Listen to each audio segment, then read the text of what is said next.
make disciples, not converts. If we're going to mentor and coach and train people locally and around the world to see rapidly multiplying disciple-making movements, then a core principle is make disciples, not converts. It's important to pay attention always to the last words of anyone, what they say.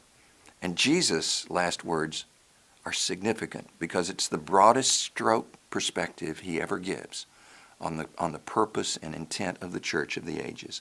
All authority in heaven and on earth has been given to me. Therefore go and make disciples of all the nations, baptizing them into the name of the Father and of the Son and the Holy Spirit, and teaching them to obey everything that I have commanded you. And surely I am with you. I'm with you always to the very end of the age. I wonder what that means to the modern church. I think to understand that, we have to go back and look at Jesus' life. Jesus had 36 months, can you imagine? Just 36 months to fulfill the intent of heaven and eternity on earth, to bring to the grace of God, the work of God to its fruition on earth. 36 months, my goodness. There were 126 friends out there, 120 friends.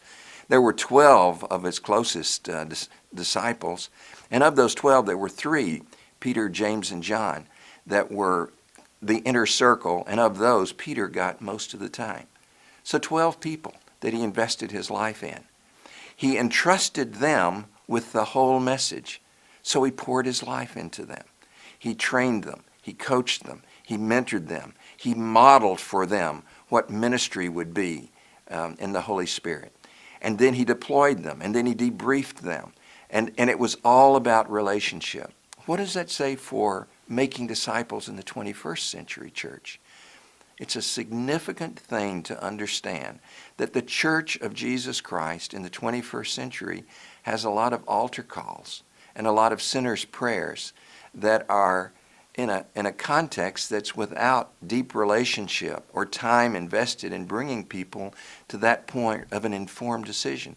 It's more like an acceptance of propositional truth than it is a relationship with Jesus that's been formed and sealed in baptism.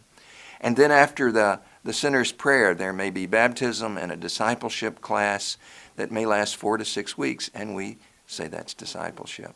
Well, how's that working out for us? The reality is that disciple-making movements focus on making disciples.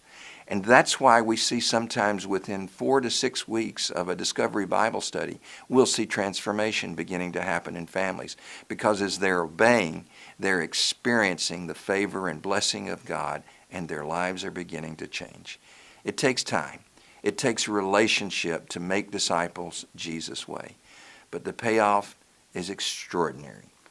In John 15, there are many, many blessings that come in Jesus' last words in the upper room to the disciples as what follows obedience, including these: if you abide in me, and my words abide in you, you will ask what you desire, and it will be done for you.